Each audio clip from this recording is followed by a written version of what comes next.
All right, it's 7 o'clock. You guys may begin. We're ready to go. Welcome, board, and good morning. This is an open meeting of the Sutton Planning Board being conducted remotely, consistent to Governor Baker's executive order of March 12, 2020, due to the current state of emergency of the Commonwealth, the outbreak of COVID-19 virus.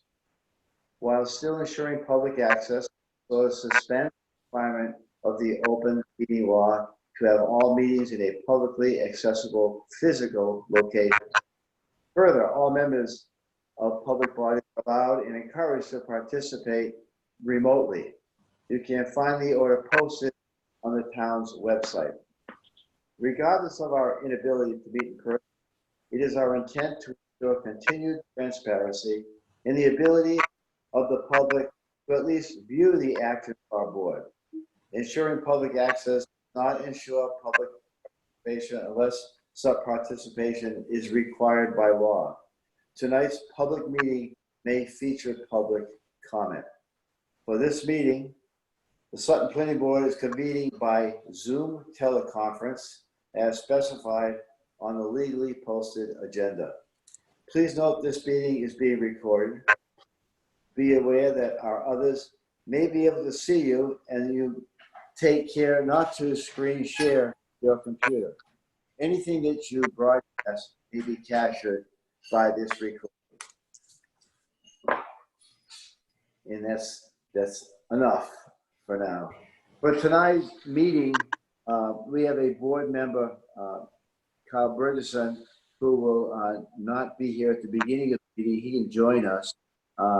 And because of that situation, Bill Talcott is going to be sitting in his place. We have alternate board to make sure we always have a board so we can conduct business, even with a spare waiting in the wing.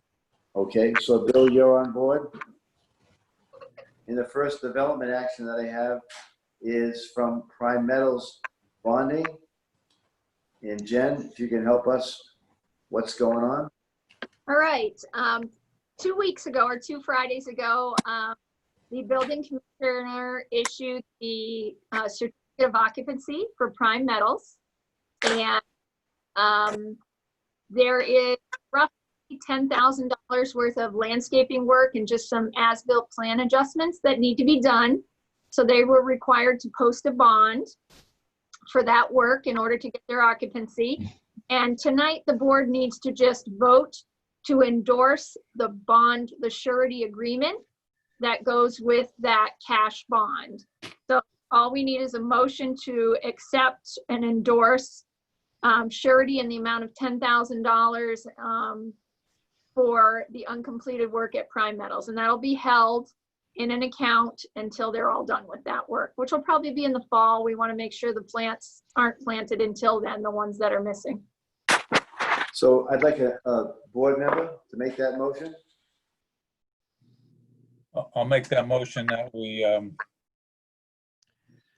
accept a bond posting from Prime Metals for remaining outstanding work to allow a occupancy permit to be issued in the amount of $10,000. Thank you, Scott. You get a second? I'll second it. Thank you, Michael. Any further discussion from any board members? Up until now, they have not been bonded at all, right? Their roadway is bonded, but not because Scannell Development owns the Prime Metals site and they own the roadway. They bonded the roadway at $1.7 million. We'll talk about that next. But the Prime Metals site itself has not had a bond. Okay. Any further discussion from board members?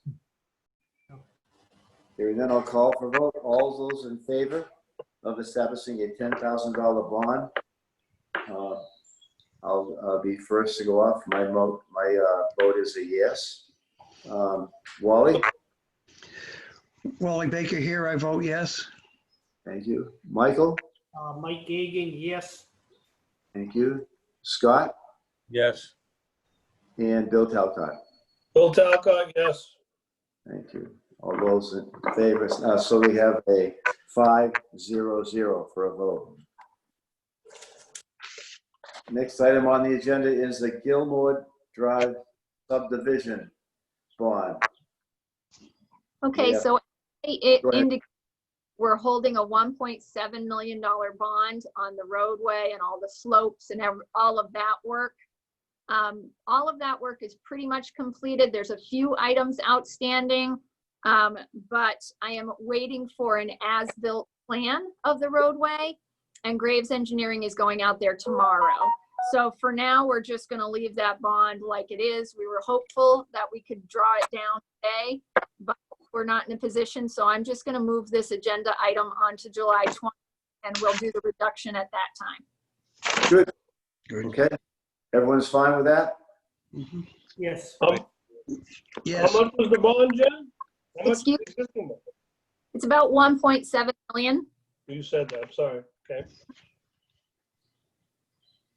Okay.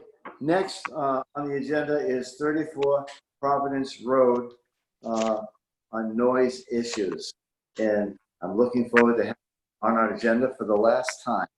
So we have some site visits made by Mike Gagan, Wally, and Bill. Did you happen to make a site visit? I did my stakeout this morning. Okay, then why don't, if I could ask Mike Gagan, if you could tell us what you found on your morning Sure. at 34 Providence Road. I visited the site on Friday, June 12th, 2020. I arrived at around 5:50 a.m.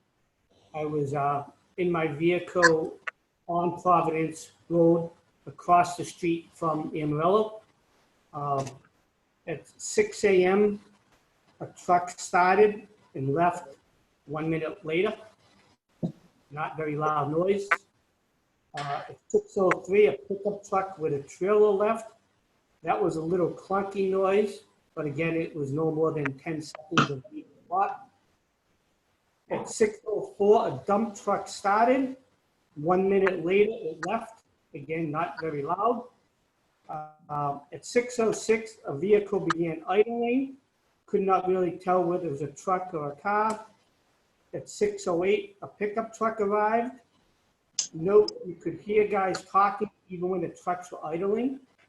At 6:18, the two dump trucks left, and now it was complete quiet.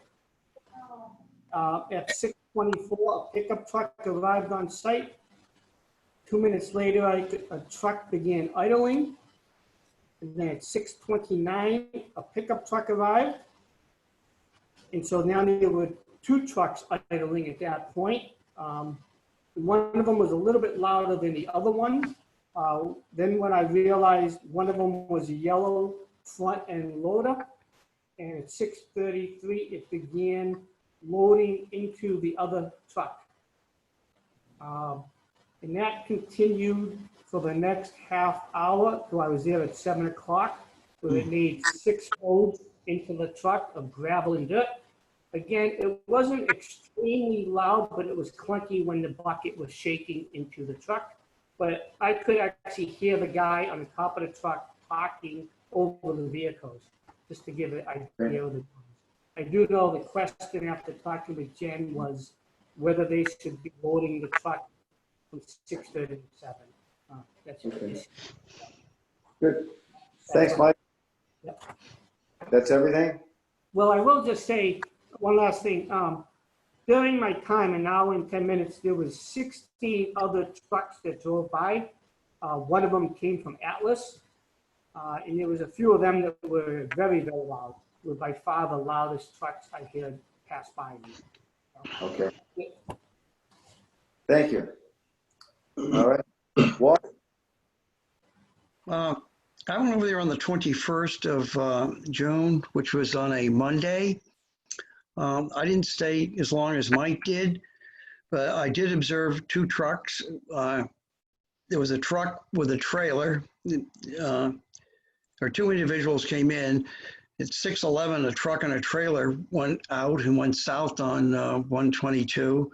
And at 6:15, another truck with a trailer. These are flatbed trailers. There was some noise because they bounced, but the stuff was all tied down with the chain and so forth and so on. I did have an individual come out and want to know what I was doing there. So I told him I was observing. Then I decided to go up on the hill. I went up there, but I forgot it was Monday is trash day, so everybody's out and about, and I didn't do any conversations. So I then swung back down and around. So say that was 10 minutes later. There was another other activity going on. The two individuals' vehicles were still there, and there nothing else has been added. Nothing was really going on. So it seems pretty quiet. And I will agree with Mike, there is traffic on that road. There are a lot of what I call 18-wheelers going by at all hours. So that was my observations. It seemed within the acceptable realm. And oh, by the way, the vehicles they were starting up were not diesel. They Okay, were well, gas. thank you. Mhm. Good job. Bill Talcott. Jen, before I start, are the Connollys, can they hear? I see, Mrs. Connolly is, yeah, Sue, you can hear, right? Yes, I can. Awesome. okay, okay, I understand how this works, okay. So I went there this morning, I was there from 5:35 a.m. to 6:25 a.m. During that period, at 6:01, I'm assuming it was an employee came in, and he left at 6:04 in a dump truck. I assume it's a diesel dump truck, and that was it. No other employees. Had 55 cars go past on 122, both northbound and southbound, with 4 tractor trailers. And it was rather benign. The only point I would like to make on a side note is probably for the first half hour, 35 minutes I was there was more traffic on Buttonwood coming and going, and that's Old Providence Road, more of it going northbound than there was on 122. And people drive way too fast on Old Boston, on Old Providence Road, that's for sure. Other than that, that's it. Okay. Thank you, Bill. Well, good job, guys. You did your job. No one got attacked by anybody being on the planning board. The Conleys are here. Are things better or getting worse from their yard? Since the last meeting, we've noticed that the vehicles have definitely been quieter when they've started and exited the property. So we have been appreciative of that. Awesome. I had discussed briefly when Mike called in with his report that while the board was very clear that Mr. Amarello said his employees would be there at 6 and leaving shortly thereafter, and that appears to be what's happening.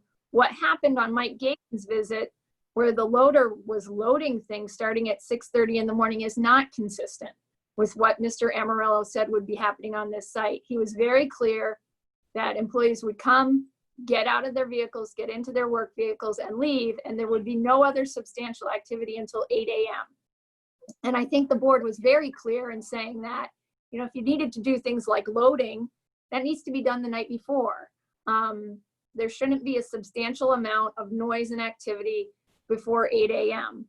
And I believe we were saying 8 a.m. because that's what Mr. Amarello said. Usually if we place hours of operation in a business district, they are typically 7 to 5 or 7 to 6. But it was Mr. Amarello that said 8 a.m. would be the start of major operations on his site if there were any. So I need to kind of get the board's input on that, and so they want to make sure something goes in writing to Mr. Amarello or a call or whatever, because I am not seeing him here on the meeting, that the activity activities that happened when Mike Gagan was on the site cannot be happening in accordance with what happened in the public hearing and what was approved by the board. Thoughts? Jim, if I could just add in one more comment. The truck that was being loaded was not an Amarillo marked vehicle. It was a little different than all the other trucks. It almost looked like a cement type truck because it had a back that generally cement would come out of. It was a white truck with no name on it. So again, it may be a one-time event that something happened, but I do believe that, you know, he should be notified that it shouldn't happen. Jen, can I say something? This is Patrick Conley. Good evening. How are you? Yeah. How you doing, guys?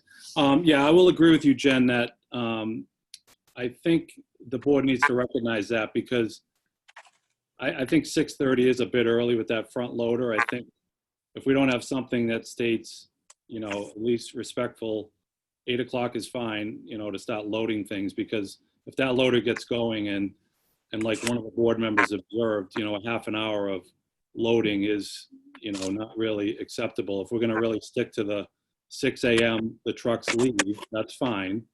That's been better. But now if the loader starts up at 6 or 6:30 and starts loading things for half an hour, it is a bit early. You know, I can concede the 8 o'clock. That's fine. That's acceptable hours, as he stated. But I think if you don't state something now, then it's kind of a free-for-all. And, you know, if the loader is allowed to load whenever, then that could become an issue. So I do appreciate you, Jen, bringing that to light. So Jen, if someone, and I don't want this to happen, but if moving forward and getting our agenda, because I think we've done everything we can do as a planning board, enforcement is going to take place. What's it going to cost if it's 6:30 in the morning and the loader's running for because something's being loaded up? Can the commoners call the police? Do they come down there and give them a ticket that costs $100 or $200 or $500? What is it? How does that work? Basically, when the board places an approval, they didn't place hours of operation on this one, but I think the board has been very clear. And if we send a letter to Mr. Amarillo stating the board expects him to comply with what he said in the public hearing, which was 8 a.m. before any kind of significant construction related operations like loading would happen, that anytime somebody violates the conditions or those approvals, the building commissioner and or the police at my direction or the building commissioner's direction would go down there and the first thing is a warning, and then they can issue up to $300 for every single offense.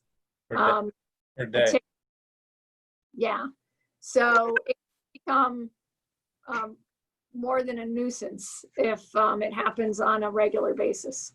So don't we have in our conditions of approval that we can revisit, you know, things like this or operate noise or lights or whatever? We usually have lights and screening. In this one, you added the condition about noise. So you have the ability, as long as this business operates, to review noise. Okay. And I'm in the liquor business, and we have to be closed at 2. Can't be open before 8. If it hasn't, but if some other people have, if you're there after 2 o'clock, you get called in and they don't charge you a bill. They close you for a few days.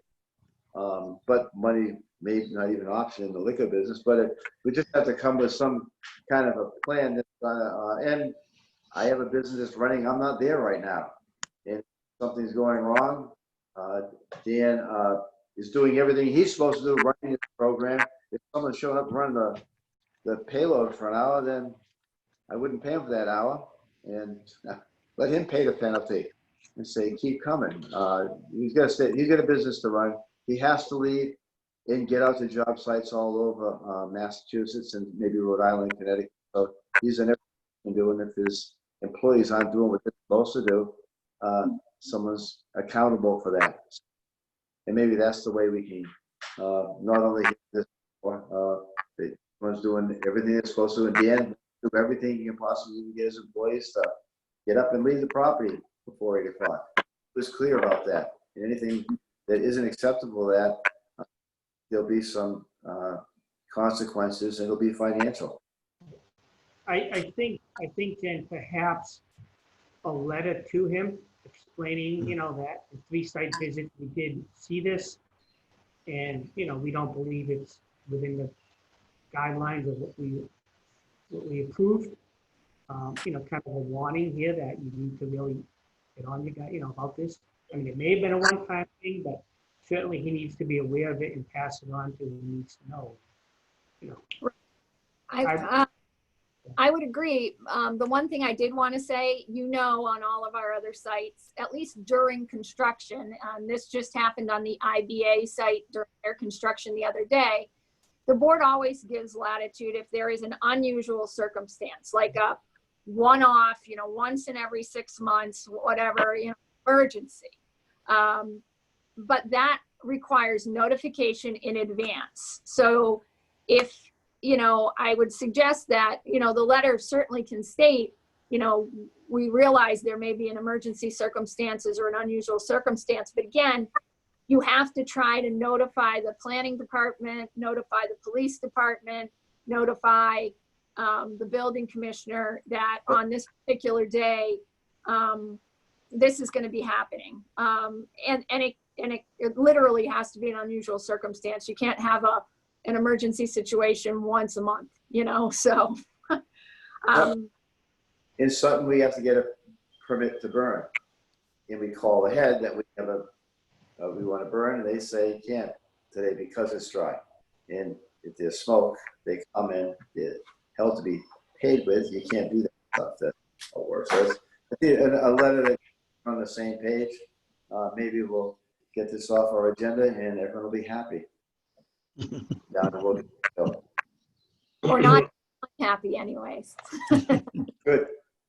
I propose, I see no issue with coming in and leaving, but no site work on the site until 7 o'clock. Right. Now, he said 8 o'clock in the hearing. Do you want to hold him to the 8, or are you okay with it after 7? I mean, 7 is the usual time we put on sites, but Mr. Amarolo is the one who said nothing would happen on his site until 8. Right. I'm looking back at our minutes, and it seems like the Connollys were the one that maybe proposed 7 o'clock is okay. And I think 8 o'clock is late. I mean, I noticed that, hell, I'm in the booze business too, and we start at 6:30 today. I got trucks coming in at 7. Yeah, I'm fine with it. This is Patrick again. Bill, I'm fine with 7 o'clock. Listen, I'm in the business too. We can't have trucks, getting into sites before 7 a lot of places. I mean, the problem I have is like, you guys were so, not you, but, Mr. Amarello is so unwilling to bend on the 6 a.m. because that's what the minutes state. And now you're saying the minutes state 8 o'clock. I'm willing to go to 7. That's fine, understanding his business. But I think something needs to be stated, whether it's in writing or whatever, that, the front end loader doesn't just start up at 6 a.m. as well and start loading stuff, and then the trucks leave the site. So I'm willing to bend on the change in what the board approved, the 8 a.m. I understand his business, so 7 o'clock is reasonable. That's the compromise that we talked about on previous. Yeah, Bob, I'm fine with that, Bob. I'm fine with that. I understand his business. Good job. Right. Yep. Keep us posted. And then it should be nothing before that. I just don't want it to get out of hand. Like Jen said, if all of a sudden we just don't have any restrictions and he starts loading stuff and then stuff starts going on earlier and earlier, I'll definitely bring it to the board's attention. But I'm trying to work with the board and with him. Just good job. Thank you. All right. All right. So I will issue a letter to that effect. I'll CC it to the Conleys so you have a copy of that letter, and just keep us posted. You got Good it. job. And just so we're all clear, so they can leave at 6 o'clock and start a truck and go, but no activity on the site, loading, moving, idling until 7. Okay, I think that's reasonable. yep, okay. We'll move on. Next on the agenda is the villas update. Is there any going on in the villas? So where we left this, there's a little bit of site work to be done. It was about 16,000. And we were holding all of the contingency from the last bond, which I believe was 51,000, to make sure that we had some leverage so that the easement for the emergency access road, as well as all the other easements for utilities, et cetera, happened with respect to the Villas property and the Wedgewood Farm property. So we weren't holding money to make sure Wedgewood Farm happens, but those easements that Wedgewood needs are part of this deal. We're hopeful that all of that would be settled for tonight's meeting. I am told that they are not just very close now, they're very, very close, but not exactly there. They expect the deal to be signed in the next 5 to 10 days tops. So if you so choose, we could do a motion to reduce the monies held by 51,000. So you're still holding the 60 or 15 or 16,000 for uncompleted work. If once we get the written agreements in hand, so proof that the easements for the emergency access has been established. The only reason I suggest maybe we should do that is because now your next meeting is not until the end of July. So you're almost a full month out before that happens. But that's up to you. If you want to hold those funds for another month, we can do that. Otherwise, you can do a motion with some flexibility in there. So if the deal is struck in the next week, that 51,000 can be released. I can appreciate the situation everyone involved is in during these times. So it's a good suggestion, because you'll look it over with a fine tooth comb anyways, to ensure that the town isn't held making any mistakes here that are obvious to anyone. I'm fine with that, but if board members want to weigh in, you can do that. But we shouldn't do anything tonight until we get something signed. How much is the bond value right now? 66. And you're going to reduce it. By 51. Yeah, or by 50. I would hold 16 because I think the uncompleted work was 15 and change. So reduce it by 50,000 because that was roughly the contingency we were holding. And then just hold. Graves' estimate is 19,000. That was with contingency for that. So you're right, actually, I wasn't counting that new contingency. So yeah, you would just reduce it to the Graves bond, which I didn't think about their contingency in that bond.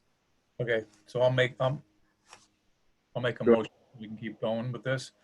Make a motion where you reduce the bond for villas at Pleasant Valley Phase 3. Reduce it to a total of $19,000 and release the outstanding balance. Need a second? Second. And Scott, I assume that's with confirmation that the easement is in place for the emergency access road, right? Yes. Oh, Did I get a second? Second.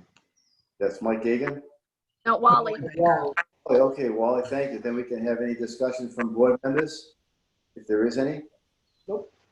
Hearing none, I'll call for vote. All those in favor? Bob Rogers, an aye.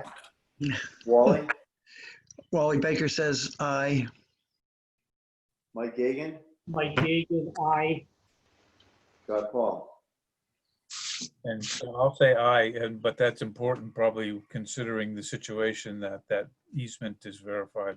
But I say aye. William Talcott, aye. Thank you, Bill. All those, unanimous. You've got 5-0-0. Next, our action items are 82 8 Lots Road. We need a covenant to endorse a covenant. Okay, that's the covenant you need for all retreat lots that basically says the land will never be further divided. So I just need a motion to endorse that covenant. Someone want to make that motion? I'll make the motion to endorse the covenant for 82 8 Lots Road. Thank you, Mike. Need a second? Second. Thank you. Who's that? Scott. Scott Paul. Thank you. Any further discussion by the board? No. Hearing none, I'll call for a vote. All those in favor? Bob Largis says aye. Wally? Wally Baker says aye. Mike Gagan? Mike Gagan says aye. Scott Paul? Aye. And Bill William Tucker. Talcott, aye. Aye. Thank you. It's a pass. Next is 121 Worcester Providence Turnpike as built. We need to approve or endorse an as built, same thing. Go ahead, Jen. That is Manny's compliance. As you noticed, Manny's is open and ready to roll. So we just need to vote to endorse their as-built plan. Did we have site plan review on this, Jen? We What did. we do? Yeah. I must have missed it. Yeah, we had site plan review. There really wasn't any exterior changes other than shifting the sign location. And then just making sure the parking was adequate, which it was. So there was very little change to the existing. And the sign looks good. Mhm. You check it out. I need a motion. Make a motion, we approve the as-built site plan for Manny's appliance. 121 Providence Road.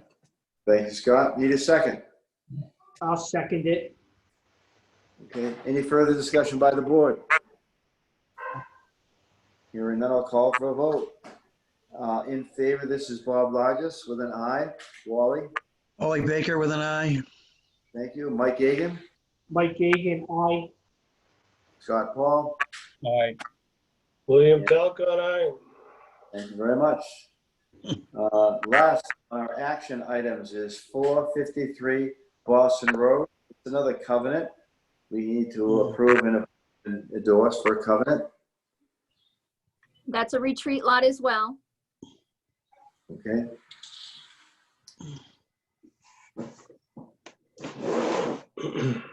So we just need a motion to endorse that covenant restricting further division of this lot.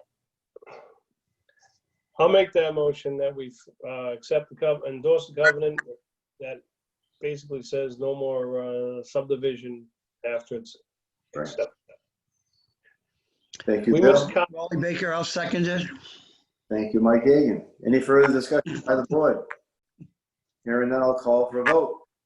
All those in favor, Bob Largis saying aye. Wally Baker saying aye. Thank you. Mike Gagan, Mike Gagan, aye. Scott Paul, Aye. and Bill William Tucker. Talcott, aye. Good. Thank you. Next, I need a board member to read the minutes for June 8th and approve them as written, unless there's correction. I can't find any. Bill Talcott did give me a direction. I cut and pasted a vote and had you and him voting against the Lackey Dam Form A, so I fixed that.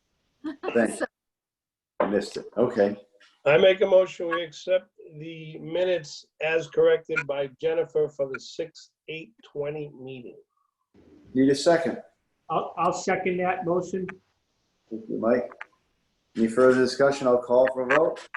All those in favor, this is Bob Largis, and I'm aye. Wally? Wally Baker, aye. Mike Gagan? Mike Gagan, aye. Scott Paul? Abstain. William Talcott, aye. Thank you very much. Approved. For filings, we have two filings. One is for 179 Mendon Road for an accessory apartment. yes, you just need to acknowledge both of these filings. Both of them are accessory apartments attached to existing homes. And they'll be on the July 20th meeting. Okay. And we're going to also acknowledge that there's an accessory apartment going to be built at 34 Fuller Road. If Same approved. date, Yes, if approved by you on July 20th, yes. okay? There was some correspondence. Right, as you know, you get a lot of correspondence, but I tend to pick out the things that are most interesting. One of the ones was a notice of decision from the town of Northbridge, down near Gilmore Drive, where Whitens Road turns to Main Street on the east side of Route 146, right before you get to the Walmart.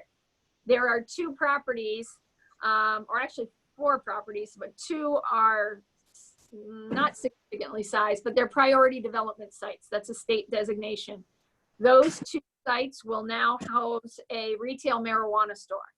So I just wanted to let you guys know that, though we don't allow retail marijuana in Sutton, we will soon have a retail marijuana store right there on the town line on Whitens Road / Main Street in Northbridge. So I just wanted to let you know that. We The also world we live in. We missed the boat on this, and I'll take some of the blame. I was so against it. But it looks like it's a pretty benign operation, and they do a whale of a business. Yeah, Uxbridge is also taking huge advantage of these establishments as well. And I think you have a new one approved or in process in Millbury as well. So one of the other pieces of correspondence, of course, is reappointing Scott to our board. So we've kept him for another 3 years. Congratulations, Scott. Yay. Lifetime member. I love that. And then Wally shared a really awesome article, which I have passed on to you. It's about Universal Plastics. They are a firm that is based, I believe, in Holyoke, but they have many locations. And they have taken over the Mayfield Plastic site on Providence Road in Sutton. And this story is about the awesome owners. They were previously out of New York and well-educated, really awesome people. And they are now running Universal Plastics, a branch here in Sutton. So Wally and I had discussed kind of coming up with a program when we see these kind of changes to reach out to these new business owners and really welcome them to the community and have a dialogue with them about if there's any way we can help them or if there's anything they see missing in the community, and really just start establishing a much closer relationship with particularly new businesses in the community. So I'll be working on a plan for that. It might be good, Jen, as a businessman, it's why are you interested in being here? What attracted you to Sutton, or the pros and the cons? The pros, there's always a pro for going somewhere. So what was that in their case that we can, advertise or make sure we make comment on, things like that? And I want to remind all board members, and Bill Talcott hit the hammer on the nail with marijuana and all the discussions we've had. Being on the planning board, we have, whether you personally think about things, we have a challenge and responsibility to do what's best for the town. And new businesses, there's a couple right now that are coming into Sutton. Some could have gone to the next town. How come they make that choice? And the same old story. All the traffic goes through right down 146 through Sutton, and all the benefits of the business in a town right next to Sutton is an opportunity for us. Whether or not you like the product that they're selling, it isn't really what the conversation should be. It's about a town that's very diverse, and to welcome, I think it's great to welcome people. Welcome to town. Anything that we can do, we try to be friendly to business friendly.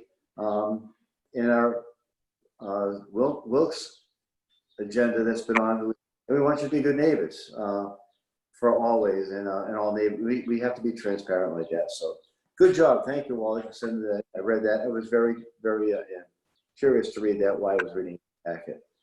Where are they located? Where are they going? No, they bought an existing business. It used to be called Mayfair Plastics on Providence Road, 122A. Yeah.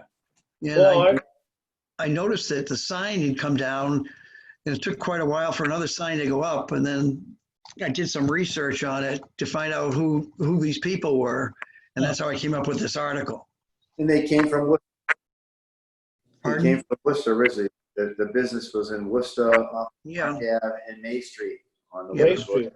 That's Right. where, well, remember we, Bob, I don't know who else on the board, was Bob and I and Jen, we went to the Mayfield, on May Street, that's where they got the name. And that man was, I don't remember his name. Remember, he was really impressive. This was Yeah. before he built that place off of 122. It was a field, and we got the full tour of Mayfield. And it was, obviously it was cramped and whatever, but the building and the facilities were immaculate. Right. And he was a very impressive person. And if he sold out and he got out with a big chunk of change, God bless him. Well, he actually, that was Peterson, and he's still involved, actually. Oh, is he really? Nice yeah. guy. He is still Impressive involved. guy. It's smart to have him on board. 'Cause he's done it. I'll Yeah. say. Well, fortunately, happily for me, because of some board reorganization, I wasn't supposed to be chairperson this long. And this is the meeting when we get to reorganize the board on the planning board. And it's been for years. Jen would have to look back when I was asked probably 20 years ago to be the chairperson of the planning board. I agreed for just 1 year, period, and then count the calendar down and have a vice chair that would become president for 1 year. We're very fortunate, and I think I'm proud because I hear it from other board members and people from other towns that look at our planning board and what well machine we run when it comes to conducting board business. So well, Wally was our vice president, so he knew a year ago that I was waiting for this opportunity to ask him to step up and be nominated by another board member to be the president. And then Mike Gagan is going to suggest that a board member makes Mike Gagan the vice, knowing that a year from now he's going to become the president. Mhm. And then we will have How about Czar? I like that. the possibility and all the stuff that comes with running a planning board for 1 year. 1 year is plenty. We have good board members that can step in anytime someone can't be here.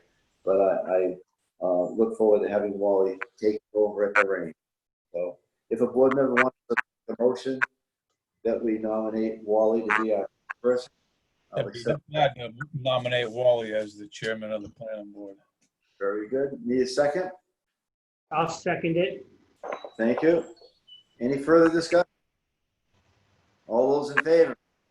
Aye. Bob Largis is aye. Wally, you can. Aye. Mike Gagan, aye. Scott Paul, aye. William Talcott, aye. Thank you. Welcome aboard. Has to pass the baton. And as We have to our make as a our vice, motion, Mike. go ahead. I make a motion to appoint Mike Gagnon as the czar in training. I'll second that. Thank you. Okay, and Bob Largis, my vote is aye. Mike Gagan, Wally Aye. Baker, aye. Mike Gagan, aye. Scott Paul, aye. William Talcott, aye. okay, thank God. All right. Last and not least is, I want all board members to know, whenever we reorganize our board, we have to go back to town and call Jen so she can give you signatures on some official paperwork so they have a record of all of us for 1 more year for all the business. The good news we do in the year moving forward. Unless there's something else, I need a motion to adjourn. Motion to adjourn. Second, Second. Okay, this is Bob Largis. I vote aye. Wally Baker, aye. Mike Gagan, aye. Scott Paul, aye. William Talcott, aye. Mission's adjourned. Thank you very much, man. See you Thank you. tomorrow. Good job, Thank Bill. you, Bob. Good night. Good night, guys. Night. Good night.